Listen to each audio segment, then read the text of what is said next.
ఈ నెల 24వ తేదీన మెగాస్టార్ చిరంజీవి గారి అమ్మ అంజనాదేవి గారు తీవ్ర అనారోగ్యానికి గురయ్యారని కొన్ని రకాల వార్తలు వైరల్ అయ్యాయి.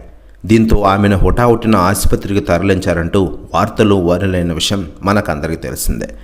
గతంలో కూడా పెద్దావిడ గురించి ఇదే తరహాలో వార్తలు వచ్చాయి. అయితే అప్పుడు ఈ పుకార్లను మెగా కుటుంబం ఖండించిన విషయం తెలిసిందే. అంజనాదేవి గారు కేవలం హెల్త్ చెకప్ కోసమే హాస్పిటల్కి వెళ్లారంటూ కొన్ని రకాల వార్తలు వైరల్ అవుతున్నాయి. మరోవైపు అంజనాదేవి క్షేమంగా ఉన్నారని, రెగ్యులర్ హెల్త్ చెకప్ కోసమే ఆమెను ఆసుపత్రికి తీసుకెళ్లినట్లు క్లారిటీ ఇచ్చిన విషయం మనకందరికీ తెలిసిందే. అయితే ఈసారి కూడా అదేవిధంగా హాస్పిటల్కి వెళ్ళినట్టు తెలుస్తోంది. ఇక ఇదిలా ఉండగా అంజనాదేవి గారి కోసం ఇప్పటికే మెగా కుటుంబ సభ్యులు పూజలు సైతం స్టార్ట్ చేసిన విషయం విదితమే. మరోవైపు రామ్ చరణ్ ఉపాసన కూడా అంజనాదేవి గారి వెళ్ళిన హాస్పిటల్కి ఫోన్ చేసి అన్ని రకాల వైద్య సౌకర్యాలు అందించిన విషయం విదితమే.